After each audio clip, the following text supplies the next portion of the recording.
Iya. Oke, Jadi malam Pak Albi. Hari ini saya Rizal Daniel Hasan Mustami, kelas 11C, umur 16 tahun, lahir tanggal 29 bulan 8 2008. Nah ini saya itu bakal membuat resensi video tentang buku novel Pramudia Antatur yang berjudul Anak Semua Bangsa. Jadi pertama itu nyari itu novel susah banget, Kak. Sumpah susah banget. Gue mau beli di Tokped harganya 300-an gitu kalau nggak salah itu. Terus akhirnya gue cari di perpus sekolah, ada buku satu, cuman lagi dipinjam sama anak kelas B kalau nggak salah, anak kelas siapa, anak kelas berapa gitu. Oh enggak, sama anak kelas 3. Terus pas udah hari hanya gue pas mau bikin resensi gue malas. Sekarang gue baru bikin pas deadline jam 7. Nah jadi pertama sinopsisnya itu nggak usah deh, pokoknya awal kesannya pertama pas dapet buku ini tuh kayak itu buku tebel banget anjir, bener-bener tebel banget. Itu 500 berapa halaman ya, 570-an apa 560-an gitu tuh, bener-bener tebel banget Kak, gua nggak bohong. Oke, lanjut ke sinopsisnya. Jadi novel Anak Semua Bangsa itu adalah novel lanjutan dari Bumi Manusia yang ditulis sama Pramudia Antatur. Novel Anak Semua Bangsa itu kayak tokohnya sama, masih Mingke. Dan dari buku Bumi Manusia itu menunjukkan kalau misalnya Mingke itu adalah orang yang cerdas, benar-benar pintar, berani, terus pendidikannya itu benar-benar berbobot kan, benar-benar berbobot, dia punya pendidikan. Terus pada saat di buku pertamanya di buku ini itu di buku kedua itu Mingke itu mengalami hal yang tragis di mana istrinya itu Anelis meninggal. Terus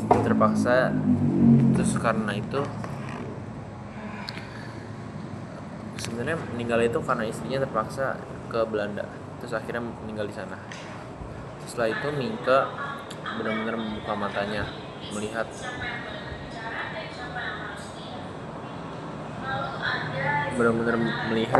gimana kehidupan masyarakat Indonesia yang sedang dijajah dan dirampas haknya,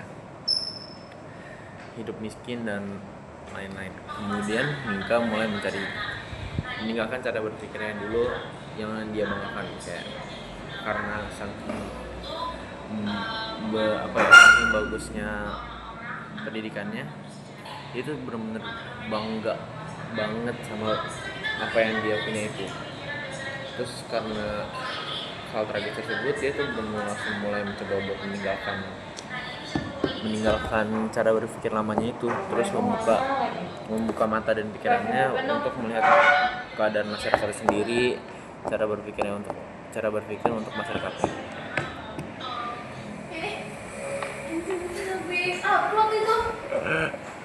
Terus pandangan Mingke mulai dipengaruhi oleh teman-temannya,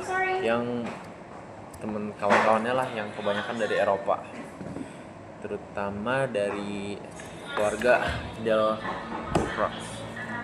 Itu ada, seingat gue cuman Sarah sama Herbert kalau nggak salah.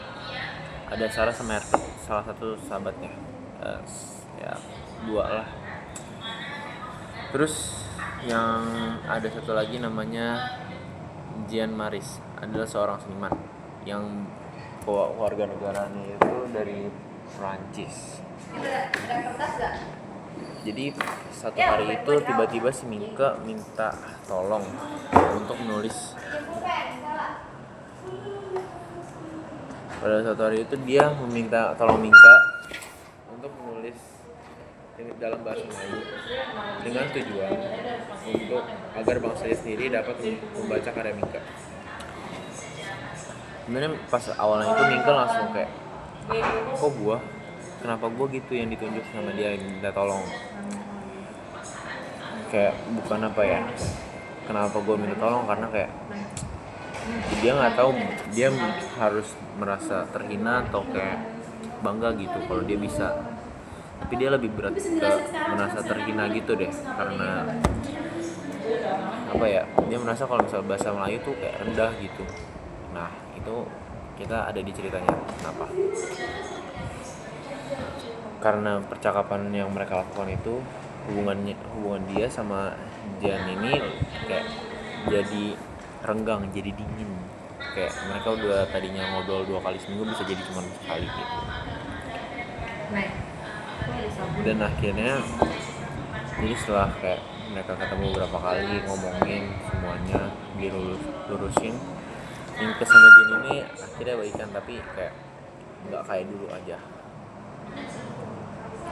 Oke. Berikutnya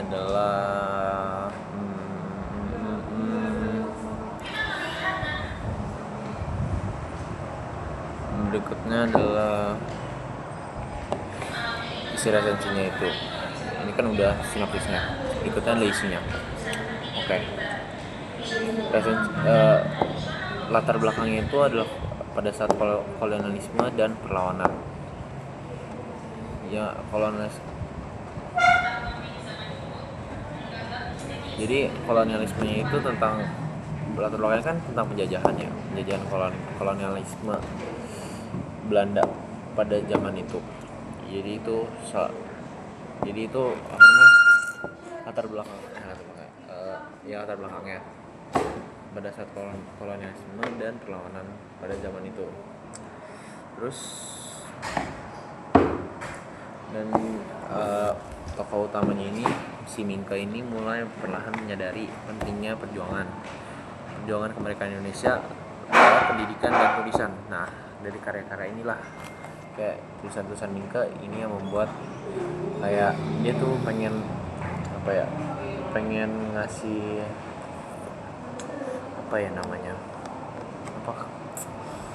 kayak gue bisa bantuin juga gitu, tapi nggak dari cara berperang, dari cara tulisan, karya tulis dia, terus dari lewat pendidikan yang dia punya, terus dibagiin ke orang-orang. Terus lanjut tuh gaya bahasanya itu bener-bener kuat, kayak strong banget gitu. Kata-katanya kayak dari setiap tulisan kalimat yang ditulis dari 500 halaman tuh bener-bener kata-katanya tuh kayak, kalau misalnya orang-orang bilang tuh, kalau misalnya ini kata-katanya tuh bener-bener susah emang kata-katanya, cuman kayak maknanya tuh gede gitu. Dia baru ngomong sekali kalimat tuh bener-bener maknanya tuh bener-bener tajam gitu, bener-bener maknanya ada. Dan kayak pemilihan kata-kata juga indah banget. Terus banyak refleksi yang dari cerita tersebut, banyak refleksi yang kita dapat gitu tentang identitas, kemanusiaan, dan keadilan Indonesia. Berikutnya ada analisis sosial. Dari karya tersebut, dari buku Anak Semua Bangsa ini membuat gambaran dari kehidupan masyarakat pribumi di Indonesia yang sangat realistis. Benar-benar gambarannya gini loh, nggak ada kayak dikasih sugar coat gitu, kayak dimanis-manisin, kayak ternyata nggak, bener-bener lu kasih pandangan nih, kayak pas lu baca tuh bukunya kayak Indonesia tuh kayak gini Indonesia tuh pada saat itu kayak gini, bener-bener kayak mereka dijajah ke kehidupannya, ekonomi negara Indonesia gimana, bentuknya gimana, masyarakatnya gimana, lingkungannya gimana, sosialnya gimana, orang punya trust issue gimana jadinya. Terus kayak misalnya sosok Minke itu, jadi ada sosok Minke itu benar-benar penting, kayak sama Nyai Antosoro itu benar-benar penting bagi kehidupan Minke juga, itu benar-benar berharga. Kayak setiap tokoh, setiap latar belakang, setiap cerita dan gambaran yang dibuat itu benar-benar menggambarkan lah kayak keadaan Indonesia pada saat itu, benar-benar pada waktu itu, benar-benar kayak ini banget ya Kak, benar-benar kayak dikasih lihat gitu gambaran jelas walau dari kata-kata. Terus nggak seolah-olah tuh dia kayak asal ngarang aja. Terus benar-benar dikasih lihat semuanya, benar-benar nggak disensor sama dia. Terus Kak Pramodia ini benar-benar jujur banget, ada-adanya, belak-belakan banget secara realistis. Terus ini bukan dari nasional doang, tapi ada kaitannya dari internasional. Novel ini tuh menampilkan interaksi antar budaya yang sangat kuat antara ras Jawa, Eropa, dan Arab dan Tionghoa.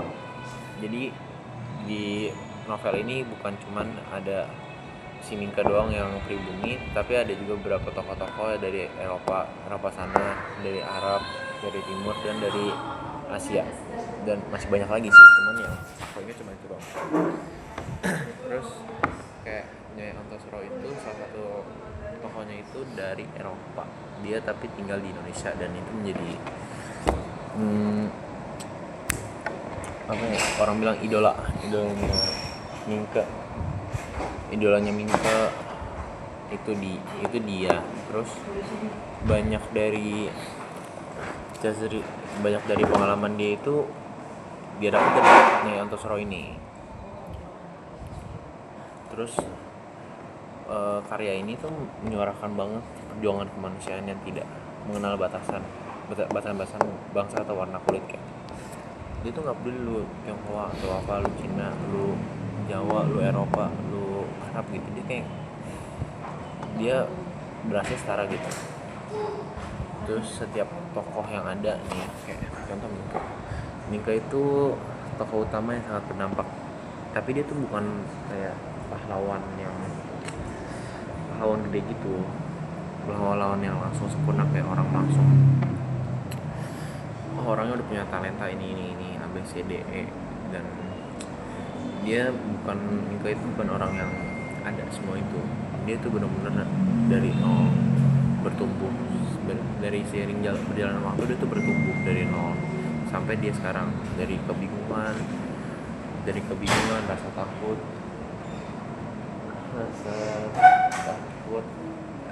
dia, rasa kesal, semuanya ada, sampai bisa jadi tokoh Minka, dan itu benar-benar semuanya sadar. Terus yang kedua ada Nyai Antosuro, adalah itu satu karakter di sana, karakter perempuan yang auranya sangat kuat saat melawan stigma sosial. Dia itu dia itu kayak tokoh sosial gitu, kayak dia karakter tokoh sampingan, cuman dampaknya itu besar banget kepada kehidupan Minka yang diceritain di sini. Kayak jadi idolanya Minka itu mengidolakan dia tuh benar-benar mengidolakan banget, karena dia tuh kayak ngasih sosok yang ideal gitu, semuanya ada, dan semuanya ada ideal dalam moralitas gitulah. Dan dia tuh bukan idola, dia tuh pendorong Minka. Minka tuh sangat terdorong oleh dia. Terus tokoh-tokohnya itu bukan cuma dua itu doang sih, masih ada banyak. Masih ada pejuang Tionghoa, Belanda kolonial, terus ada masyarakat India juga. Tokoh-tokoh ini tuh bukan tokoh sampingan yang kayak cuman Pramudia cuma mikir kayak ya udah deh, gue bingung nggak tahu mau masukin tokoh apa lagi, gue masukin ini ABCD ini biar ceritanya panjang, biar 500 halaman gitu. Enggak, itu benar-benar tokoh yang ada gitu, yang berdampak dan mewakili setiap kelompok sosial. Dan dari banyak tokoh itu kayak budayanya juga banyak, nggak cuman udah di Indonesia aja cuman sekitaran situ. Terus karena saking banyaknya budaya itu, kelompok sosial itu, jadi membentuk masyarakat India.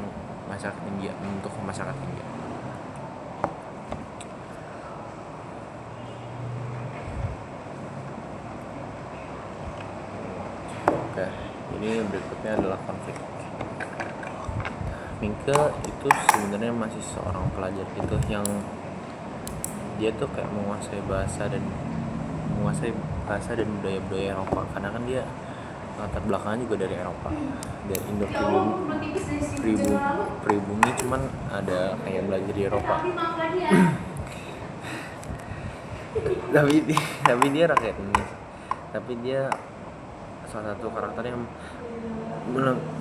mengalami hal-hal yang kayak tertindas, dihina, dicaci maki sama orang, bener-bener nggak dikasih space gitu. Dia tuh walau dia punya latar belakang Eropa, tapi dia mengalami juga kayak masalah-masalah orang-orang Indonesia kayak pada masa itu ya, kayak tertindas, dihina, dicaci maki, tidak diberi wewenang, hak-haknya dicabut. Dia juga dapat, dia kena dampaknya lah dia. Dan dari situlah kenapa dia tuh yang aku bilang dia karakternya dari nol. Peran utama yang munculnya tuh enggak karena talenta dia, tapi karena dia bertumbuh dari nol, dari benar-benar dapatlah semuanya. Kayak kalau kakak pernah nonton One Punch Man ya, kurang lebih kayak gitu. Dia karakternya kayak gitu, belum dari yang nol banget, dari semua kehilangan istrinya pertama dari dipaksa ke Belanda, terus kayak istrinya meninggal di sana, terus setelah itu dia mengalami membuka matanya lah, akhirnya meninggalkan cara berpikir Eropanya itu dari nol banget. Terus novel yang saya baca ini adalah sebuah pecahan teratologi dari karya Pramudia ini yang benar-benar mengangkat banget kehidupan seorang pelajar, seorang pribumi yang terpelajar. Tulis saja sudah di depan papan saat ini. Apakah dia akan menulis nama-nama kita semua? Terpelajar di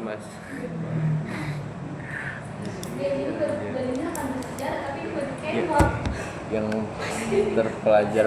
terpelajar banget di masa penjajahan negara Belanda di Indonesia. Dia tuh terpelajar kayak ada gitu bobotnya di pelajaran dia. Tapi pelajaran dia ini pas masa penjajahan Belanda. Itu benar-benar salah satu karakteristik utama dia yang memberikan gaya bahasa yang kritis dan reflektif. Sebanyak lagi sih sebenarnya. Aku nggak mungkin bisa masukin semuanya dalam satu video ini, kayak bakal lama banget. Jadi kayaknya itu doang deh. Sama kayak novel ini ada naik. Halo Kalbi, ayo semangat dikit lagi. Jadi novel ini tuh walau tebel ini tuh novel ini. Salah sih gue ngambil novel, cuman ya gue enjoy juga bacanya. Jadi curhat dikit kak, maaf ya kak. Novel seru, overall seru banget novelnya. Dari tadinya pas pertama baca tuh kayak ini novel boring lah, gue baca setengah mungkin, terus gue buat resensinya, ternyata enggak gitu. Gue baca dari resensi orang-orang lain tuh kayak ternyata ini seru, resensinya novel itu seru buat dibaca karena dia tuh menggambarin secara realistis perjuangan bangsa kita, terus perjuangan orang-orangnya buat memperjuangkan kemerdekaan Indonesia. Jadi kayak kalau misalnya bagi yang suka baca, gue nggak termasuk, gue lebih suka dengerin orang daripada baca. Ini tuh kayak